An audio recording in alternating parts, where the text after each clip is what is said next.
Bienvenue à cette tranche d'actualité.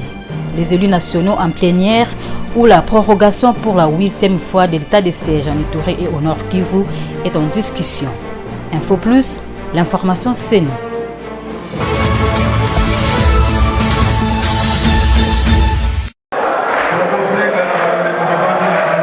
La session ordinaire du Parlement étant ouverte le 15 septembre dernier, le président de la Chambre basse du Parlement n'a pas tardé à convoquer une plénière au lendemain même de l'ouverture de la dite session.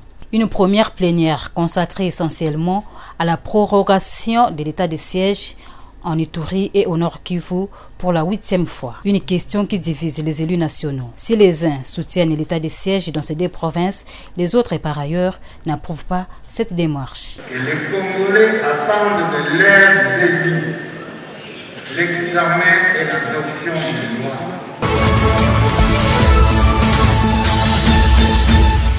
En présence de plusieurs hauts cadres du pays, de chefs de confession religieuse ainsi que le membre du gouvernement, le président de l'Assemblée nationale, Christophe Mbosso Koudiakwanga, a donné le go d'ouverture de la 2e session ordinaire de septembre. Une session dite essentiellement budgétaire et a clôturé la session de mars. À cette occasion, le speaker de la Chambre basse du Parlement a attelé son speech sur l'importance du parachèvement du processus électoral par l'entérinement de membres du central électoral. La Commission électorale nationale indépendante est le vote de loi qui constitue des outils indispensables au travail de la centrale électorale. Il revient à chaque acteur, à tous les niveaux, de jouer correctement son rôle afin que les élections se tiennent dans le délai constitutionnel. Au cours de cette rentrée parlementaire, le chef du gouvernement, Jean Samalou Kondé, a déposé le projet de loi de finances exercice 2022, un acte salué par les speakers de la Chambre basse du Parlement. Je salue à ce sujet la diligence du gouvernement de la République pour avoir déposé ce jour le projet de loi de finances rectificative de l'exercice 2021 et le projet de loi de finances de l'exercice 2022. Mettant un accent particulier sur le social et vécu quotidien de la population congolaise et sur le contrat minier, le président Christophe Mbosso a affirmé l'implication de son institution en vue du respect du partenariat gagnant-gagnant. Il en ressort que les Congolais attendent de leurs élus l'examen et l'adoption de lois qui ont un impact réel sur leur vécu quotidien, leur social. Signalons qu'au cours de son allocution, 1 minute de silence a été observée en mémoire de l'honorable Kungua Kumwanza.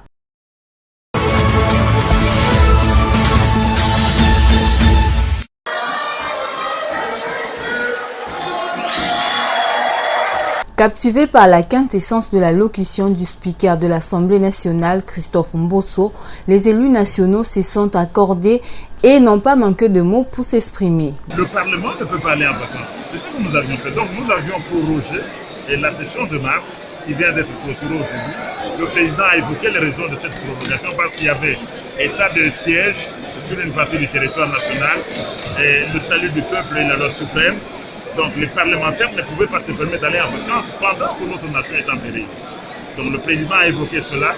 Il a également évoqué certaines questions pendantes qui demeurent urgentes, notamment la question de l'enterrement des membres de la CENI.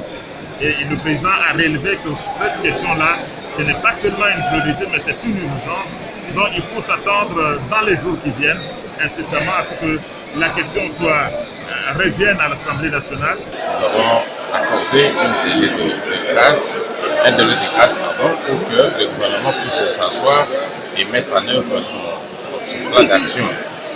Alors maintenant que les choses ont évolué, ils ont suffisamment dépassé ce délai de 100 jours qui leur avait été accordé. Le président a demandé aux honorables députés d'user de leurs prérogatives pour les moyens de contrôle. Là, c'est le moyen de contrôle protocole pour que nous puissions savoir comment la gestion du pays évolue. Donc, nous sommes en 2021, en 2023, nous devons rendre compte de ce que nous avons fait pour la nation. Le gouvernement annonce un budget de 10 milliards. Je crois que c'est une bonne chose. Si on peut aller au-delà, parce qu'un pays comme le nôtre ne peut pas avoir un budget en deçà de 20 milliards. C'est tout simplement un problème d'organisation et de responsabilité. En dépit de matières importantes relevées dans son allocution, Christophe Mbosso a spécifiquement précisé que cette deuxième session ordinaire de l'année 2021 reste essentiellement budgétaire. Malgré l'interdiction par l'autorité urbaine de la marche de la coalition Lamuka ce 15 septembre, les leaders de l'ECD et du Nouvel Élan se sont entêtés et ont défié l'autorité au nom de la démocratie, alors que Jean-Tini Ngobila avait juste recalé cette activité.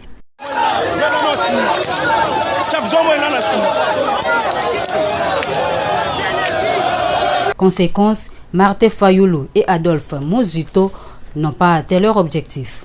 La police était sur leur chemin.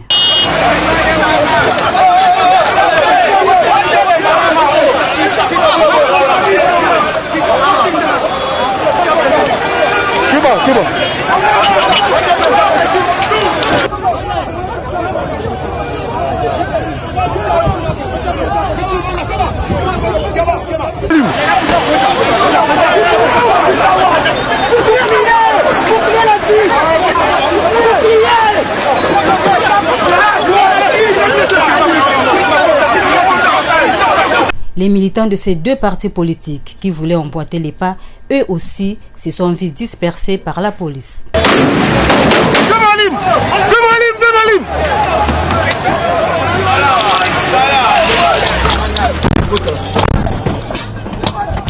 À l'instar de la ville de Kinshasa, quelques artères de la ville de Kikwit ont vibré au rythme de la marche de Lamuka.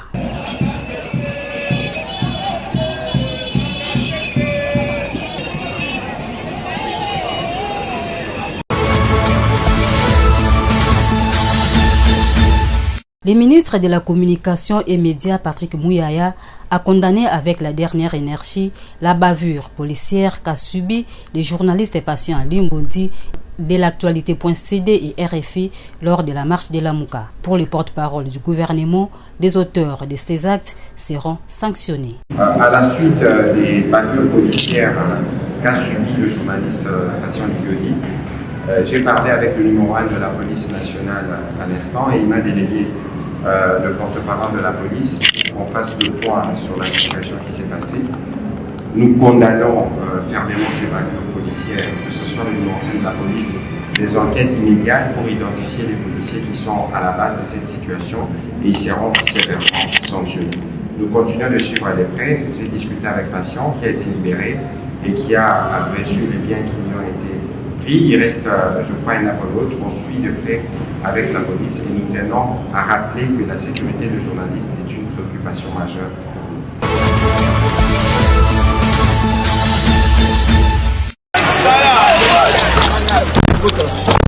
Marche de Lamuka, des scènes intolérables contre les journalistes. La presse congolaise indignée par ces images qui compromettent tous les efforts fournis pour une presse libre et respectée. Arrêt sur cette image devenue virale sur les réseaux sociaux, celle de Patient Ligodi, correspondant de la RFI et patron d'actualité.cd, battu, traîné par terre et brutalisé par les éléments de la police nationale congolaise. Allô? Oui. On a arrêté patient, on l'a mis dans la brutalisée, je vous préfère, il faut vous prendre son téléphone et puis vous protéger. Ma bousquet est tombée, on a... Saisi, le commissaire divisionnaire adjoint de la police nationale ville de Kinshasa a toute affaire cessante effectué les déplacements de l'hôpital où est admis en observation patient Ligodi aux côtés du président provincial de l'Union nationale de la presse congolaise ville de Kinshasa. Je suis venu m'enquérir de la situation. Plus de peur que de mal parce que le confrère est en observation. Je dois saluer la promptitude avec laquelle le général Kassonga, avec lequel d'ailleurs nous travaillons beaucoup dans des situations de difficulté.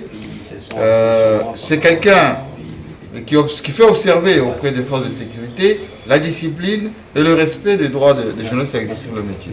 Et donc, s'il y a eu des excès, la police va faire des enquêtes pour savoir qu'est-ce qui s'est passé exactement. Mais à ces jours, à ces moments ici, notre confrère il est en observation. On va suivre tous les examens qui seront faits pour savoir qu'est-ce qui sera réservé à cela.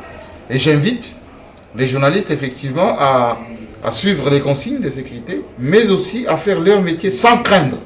Le policier auteur de la brutale interpellation serait déjà aux arrêts. Arrêtez patient, on l'a mis dans la brutalisée, je vous prie. Le commissariat provincial de la police nationale ville de Kinshasa a mené l'opération spéciale de bouclage dans la commune de Massina, précisément au quartier Mapela. Les hommes de Silvano Kassongo étaient à la recherche des bandits à main armée et des Koulouna. La police a interpellé 244 personnes et les a conduites au point chaud d'Endjili. Après vérification, 58 ont été relaxés. Je n'ai rien à voir avec ça. Cette descente s'inscrit dans la droite ligne de menaces d'un policier poignardé mortellement dans la commune de Massina. On a perdu un policier le dimanche qui a été poignardé. Alors, on a arrêté quelques personnes. Parmi il y a des innocents, il y a 244 personnes interpellées. On vient de relaxer tout à l'heure 58 personnes. Et on va continuer à faire un peu des enquêtes, à enquêter pour que seuls les criminels, seuls les civiques seront amenés à la police. Les autres qui sont innocents seront relâchés. On ne peut pas arrêter quelqu'un qui n'a rien fait. D'autres personnes, on les a pris avec la drogue, avec les chambres, les autres avec des machettes, avec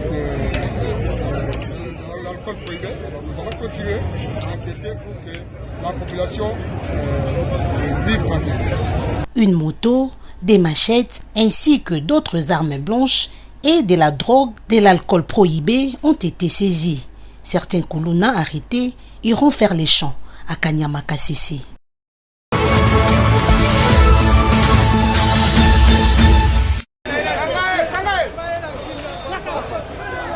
Des interpellations en plein midi. Nous sommes à la 15e rue Limité. Le ministre des Transports, son vice et le comité de gestion de l'ex-Onatra viennent d'échapper à la mort. Un des wagons du train transportant Chérubin Okende et sa délégation a connu un déraillement causé par ce chariot placé sur les rails par les fabricants des briques occupant illégalement les longs de la voie ferrée. N'eût été la dextérité du machiniste et certainement la grâce divine, le pire serait arrivé. Il y a des inciviques qui envahissent la voie ferrée et cela rend difficile l'exploitation de cette voie. On met des chariots de pousse-pousse sur la voie ferrée et en venant, ça nous crée ces incidents. Imaginez qu'il y avait là-dedans beaucoup de passagers, on pouvait aussi déplorer une certaine catastrophe. Et nous sommes déterminés à restaurer la SCTP dans ses droits, si et seulement si le peuple congolais attend un service de qualité de la part de cet opérateur de transport en commun dans notre pays. Prenant son courage en main, tel un warrior, le ministre des Transports, Voies de Communication et des Désenclavements a repris le même train jusqu'à la gare de Kimwenza dans la commune de Mongafula.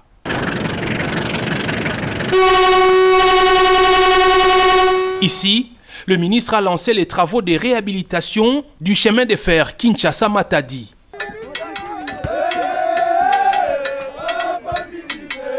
À la gare de Kimwenza, le ministre des Transports a encouragé les agents SCTP qui sont en train de faire le remblayage pour sauver cette partie du rail endommagée par les dernières pluies. La haute direction de la SCTP nous avait saisi et nous avons bien examiné la pertinence de cette saisine, surtout des travaux qui doivent être effectués. Voilà pourquoi nous venons pour encourager la haute direction de la SCTP et aussi dire à tous les Congolais que le gouvernement est au chevet de la nation aujourd'hui.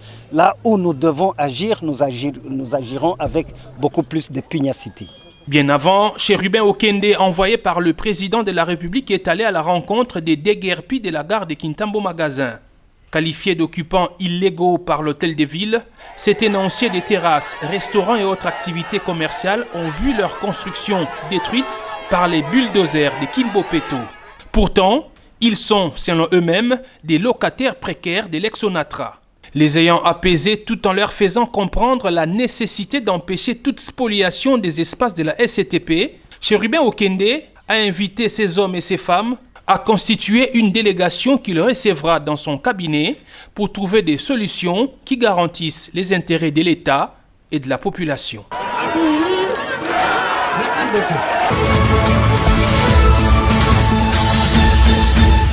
Le salut est l'essentiel du message de l'évêque Godé Mungengo, le pasteur responsable de l'église Les Rachetés du Christ. Bien-aimés, les esprits impurs empêchent les gens à contempler la gloire de Dieu. Quelqu'un qui est dominé, qui est habité par les esprits impurs, il ne peut pas faire la volonté de Dieu. Donc, en soi, il n'a pas le salut de Dieu. Le salut que Dieu nous donne doit nous rendre libres. Cette liberté-là, nous l'avons qu'en Jésus. N'oubliez pas que dans le texte, 1 Jean 3,8, la Bible dit, le Fils de l'homme apparut pour détruire les œuvres du diable. Alors Jésus trouvait ça vraiment contraste. De trouver que cette femme, cet homme qui était dans le temple, mais qui a été agité par les esprits impurs. Mon frère, ma soeur, toi qui viens à l'église, as-tu déjà reçu le salut et la liberté de Jésus-Christ en toi? Très souvent, les gens viennent à l'église, ils chantent à l'église, parfois même ils servent le Seigneur, mais ils sont encore hantés, dérangés par les esprits impurs. Mais j'ordonne par cette opportunité que tout esprit impur qui agite ta vie, qui complique ta vie, puisse te quitter là, au nom de Jésus-Christ. Jésus a vu cet homme-là. Et quand les esprits qui étaient dans cet homme-là ont vu Jésus-Christ, ils ont commencé à crier. Qu'y a-t-il entre nous et toi, Jésus de Nazareth? Tu es venu ici pour nous perdre. Donc les démons savent Jésus. Ils les connaissent. Mais pourquoi ils ont crié? Tu dois savoir, bien-aimé dans le Seigneur, que les esprits impurs, le démon, sont à l'aise quand ils habitent dans le corps humain. Voilà pourquoi ils s'acharnent. Quand ils sont dans un corps humain, ils cherchent toujours à y rester longtemps parce qu'ils sont à l'aise dans le corps humain. Mais je te jure que Jésus-Christ est venu il a détruit les œuvres du diable. Donc un démon ne peut pas être à l'aise dans ton corps, ne peut pas être à l'aise dans ta famille, ne peut pas être à l'aise dans ton travail, ne peut pas être à l'aise dans ton mariage. S'il trouble ton mariage, je le trouble aussi au nom de Jésus-Christ. S'il trouble tes enfants, il trouble tes affaires, il trouble ta santé, j'ordonne au nom de Jésus-Christ que tu reçois la libération, que tu reçois aussi la guérison qui vient du Seigneur. C'est tout pour ce soir. Merci de votre fidélité à notre chaîne YouTube Info Plus officielle et au programme des Centrales Télévision. Mais avant tout, rappel des titres. Les élus nationaux en plénière ou la prorogation pour la 8e fois de l'état de siège en Ituri et au Nord Kivu est en discussion.